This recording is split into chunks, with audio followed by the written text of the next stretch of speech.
샬롬, 하나님과 동행하는 새벽기도회 달라스 임마누엘 교회 권성철 목사입니다. 오늘도 하나님과 동행하며 풍성함을 누리시는 저와 여러분 되시길 주님의 이름으로 축복합니다. 오늘 말씀은 이사야서 65장 8절에서 12절까지의 말씀입니다.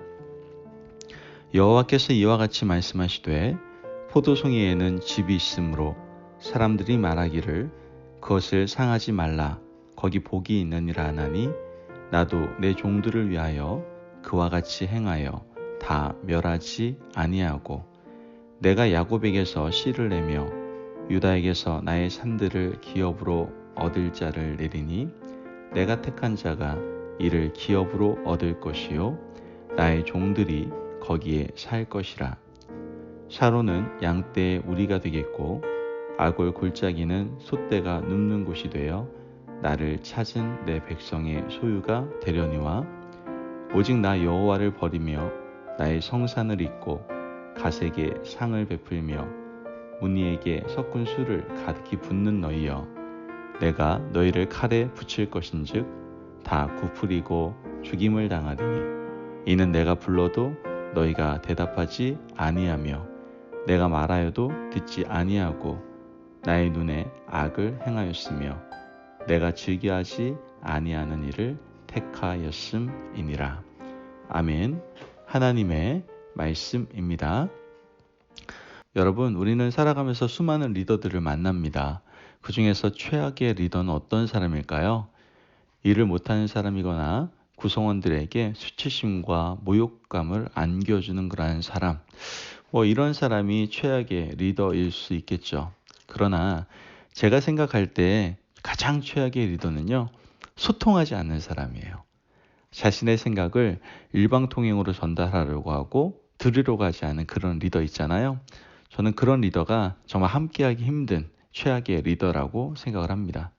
이와 반대로 좋은 리더란 서로 소통하고 마음을 열고 경청하는 그러한 리더가 좋은 리더다라고 할 수 있겠죠. 여러분, 하나님께서는 어떤 리더일까요? 제 생각엔 하나님은 좋은 리더였던 것 같습니다. 하나님께서는 우리가 하나님 앞에 아뢰을 때 반드시 어떻게 하셨어요? 대답하시고 또 응답하시는 것을 보게 되죠. 하나님 앞에 기도하면 하나님께서는 어떤 식으로든 우리로 하여금 깨닫게 해주세요. 기록된 말씀으로 또 선포된 말씀으로 우리 인생 가운데 있는 심각한 고민들을 해결해 주시죠. 자연을 통해서도 말씀해 주시고요. 그리고 때로는 우리와 함께하는 사람들의 입술을 통해서도 하나님의 마음을 알려주시죠. 오늘 읽은 본문을 보면 하나님께서는 이사야 선지자의 간절한 기도에 답을 주시는 것을 보게 됩니다. 이사야 선지자는요, 앞에 64장 말씀에서 정면 돌파를 선언하고 기도를 했거든요. 선지자가 생각할 때 유다의 이러한 영적 상황은 너무 심각한 위기였어요. 아무리 생각해도 가만히 있다가는 죄 때문에 파멸할 것 같았던 것이죠. 그래서 이사야는요, 하나님께서 오셔서 우리를 심판해 달라고 요청했던 것이죠. 주는 투기장신이 차라리 우리가 하나님의 심판을 받고 다시 일어서는 것이 좋겠다라고 간구했던 것이죠. 또한 하나님께서 심판 가운데 긍휼을 주시면 우리가 살아날 수 있을 것이라고 간절하게 엎드리는 것을 우리는 보게 되는 것이죠. 이사야 65장은 하나님께서 이사야 선지자의 간구에 응답하시는 내용임을 우리는 보게 되는데요. 7절 말씀을 보면 너희의 죄악과 너희 조상들의 죄악은 한 가지니 그들이 산 위에서 분향하며 작은 산 위에서 나를 능욕하였음이라. 그러므로 내가 먼저 그들의 행위를 헤아리고 그들의 품에 보응하리라. 여호와가 말하였느니라. 아멘. 여러분, 말씀을 보면요, 하나님께서는 지금 너희들의 죄와 너희 조상들의 죄는 한 가지다 라고 말씀하고 계시는 거예요. 그 한 가지가 뭡니까? 바로 우상숭배였다라는 것이죠. 그들의 조상들은 가나안에 들어가고 난 후부터 죄를 짓기 시작했어요. 광야 40년 여정을 끝내고 가나안에 들어가서요, 바알과 아세라를 섬겼습니다. 풍요의 신을 섬겼다라는 거예요. 먹고 살만하니까 타락했던 것이죠. 그때부터 지금까지 한시도 우상에서 떠난 적이 없었던 거예요. 유다 백성들은 바벨론에 대항하기 위해서 이집트에 엎드렸습니다. 정치적 동맹만 맺은 것이 아니었어요. 이집트 우상에게 무릎을 꿇었던 것이죠. 하나님이 보실 때는 이것이 가장 심각한 죄의 문제였다라는 거예요. 우상숭배에 빠져서 헤어나지 못하고 있는 그러한 사람들 때문에 너희를 심판하시겠다라고 하나님께서는 말씀하셨던 것이죠. 하지만 하나님의 심판은 전면적인 심판은 아니었어요. 하나님의 심판은 부분적인 심판이었어요. 우상에 빠져서 헤어나오지 못하는 사람들만 심판하시겠다라고 말씀하셨던 것이죠. 8절에서 9절 말씀을 보면 여호와께서 이와 같이 말씀하시되 포도송이에는 집이 있으므로 사람들이 말하기를 그것을 상하지 말라 거기 복이 있느니라 하나니 나도 내 종들을 위하여 그와 같이 행하여 다 멸하지 아니하고 내가 야곱에게서 씨를 내며 유다에게서 나의 산들을 기업으로 얻을 자를 내리니 내가 택한 자가 이를 기업으로 얻을 것이요 나의 종들이 거기에 살 것이라. 아멘. 말씀에선 분명 하나님을 심판하실 때 하나님의 종들과 악한 사람들을 구별하시겠다라고 약속하시는 것을 우리는 보게 되는 겁니다. 하나님께서는요, 악한 유다 백성들에 대해서는 철저하게 심판하시겠지만 하나님의 종들은 자비와 은혜를 경험하게 될 것이다라고 약속하고 계시는 것이죠. 그렇다면 여러분, 하나님의 종들은 어떤 사람들일까요? 하나님이 여기서 심판하지 않겠다고 하는 그러한 종들은 바로 우상 숭배하지 않는 사람들을 말하는 거예요. 어떤 경우에도 하나님 앞을 떠나지 않는 그런 사람들, 어떤 경우에도 하나님 한 분만을 마음에 새기고 살아가는 사람들을 하나님은 결코 심판하지 않겠다라고 약속해 주신 것이죠. 하나님은 우상 숭배하는 사람들을 참고 기다려 주셨지만 그들은 돌아오지 않았어요. 결국 하나님은 우상 숭배하는 자들을 철저하게 심판하시겠다라고 말씀하신 것이죠.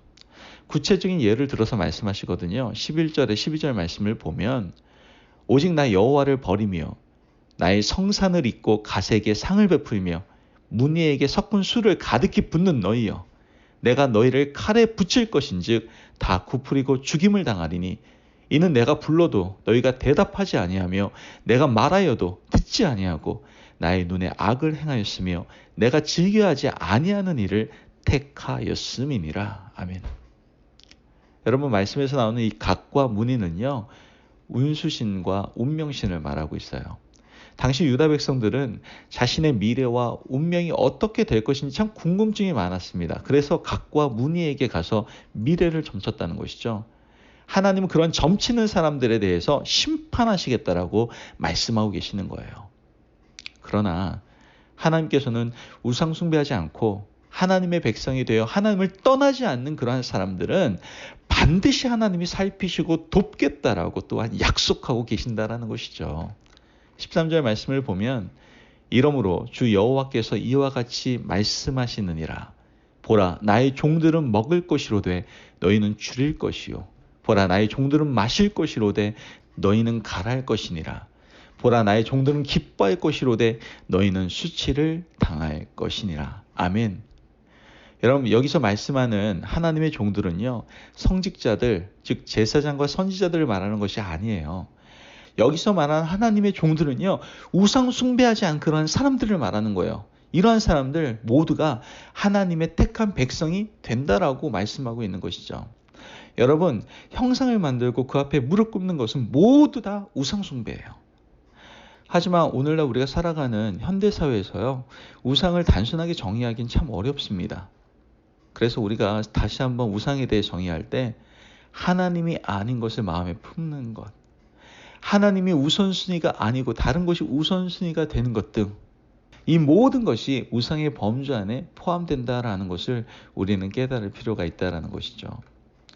여러분 하나님은 언약의 하나님이시고 약속을 즐겨하시는 분이세요. 하나님이 이스라엘 백성들과 첫 번째 언약을 세우신 것이 뭐예요? 십계명이잖아요. 이 십계명의 첫 계명이 너는 나 외에 다른 신들을 내게 두지 말지니라. 믿으십니까? 아멘. 여러분 이것이 하나님의 바람입니다. 우상 숭배를 배격하는 그 간절한 하나님의 바람이 바로 나 외에 다른 신들을 섬기지 말라. 즉 우상 숭배하지 말라. 이 말씀이었던 것이죠. 여러분 부디 매 순간 우리 마음의 자리를 차지하고 있는 것이 무엇인지 한번 살펴보시고 돌아보시기를 바라요. 우리 마음의 자리에 하나님이 아닌 다른 것들이 우선순위로 들어와 있다면 우리는 다시 하나님께 간구해서 그 우상을 제거할 수 있어야 됩니다. 하나님이 가장 원하시는 것은 하나님만을 섬기는 것입니다. 그러므로 오늘 하루를 살아가시면서 하나님을 잘 섬기실 수 있는 주의 복된 종 저와 여러분이 되시길 주님의 이름으로 축복합니다. 아멘. 기도하겠습니다. 사랑이 많으신 아버지 하나님 감사합니다. 하나님의 놀라우신 은혜 가운데 오늘 우리에게 귀한 말씀을 주시고 오늘 하나님의 간절한 바람을 알게 하여 주시니 감사합니다. 너는 나 외에 다른 신들을 내게 두지 말지니라. 아멘. 주님, 내 마음을 다시 한번 살피고 돌아봅니다. 하나님, 내 마음의 중심에 하나님이 아닌 다른 것들이 우선순위로 들어와 있지는 않습니까? 그렇다면 내 안에 있는 모든 우상들을 제거하여 주시고 늘 하나님만을 섬기겠습니다. 하나님만을 의지하겠습니다. 라고 고백하며 늘 살아갈 수 있는 저희들 될 수 있도록 도와주옵소서. 감사하며 예수님의 이름으로 기도합니다. 아멘. 오늘도 하나님과 동행하며 풍성함을 누리시는 저와 여러분들이 되시기를 주님의 이름으로 축복합니다. 여러분, 하나님께서는 간절한 바람이 있어요. 다시 한번 말씀드릴게요. 너는 나 외에 다른 신들을 내게 두지 말라. 여러분, 하나님보다 더 우선순위에 두고 있는 것이 있습니까? 하나님보다 더 좋아하는 것이 있습니까? 하나님께 더 많은 시간과 에너지와 집중을 드리고 있는 것이 있습니까? 그렇다면 그 우상을 제거하십시오.